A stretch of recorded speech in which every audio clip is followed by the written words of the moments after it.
नाशिक येथील मित्रांच्या सोबत नेमिनाथ जैन माध्यमिक उच्च माध्यमिक येथे परीक्षा देण्यासाठी आलेले असता परीक्षा देण्यासाठी मित्र पेपरला गेला असून मात्र उर्वरित सोहम राम कोळी वय 17 नाशिक, संकेत सुभाष तोंडे नाशिक खरजुलमळा, हर्ष राजेंद्र मोरावरकर नाशिक हे 3 जण पेपर सुटण्यास टाइम असल्यामुळे आपण येथील रासलिंग डोंगर या ठिकाणी महादेवाचे दर्शन घेऊन येऊया या निमित्ताने 3 जण डोंगरावर गेले असता त्यावेळेस सोहम रामकोळी वय 17 राहणार नाशिक रोड नाशिक याचा डोंगरावरून पाय घसरून खाली पडला, त्यामध्ये तो जखमी झाला।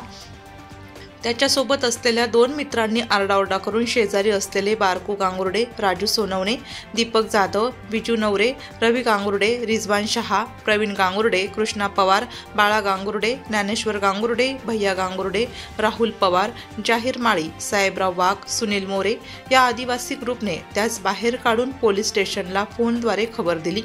त्यावरून चांदवड पोलीस कर्मचारी घटनास्थळी जाऊन त्यास प्राथमिक उपचारासाठी उपजिल्हा रुग्णालय येथे आणण्यात आले। त्यानंतर डॉक्टरांनी तपासून त्याचा उजवा पाय फ्रॅक्चर झाल्याचे सांगितले व त्यास पुढील उपचारासाठी नाशिक येथे पाठवण्यात आले।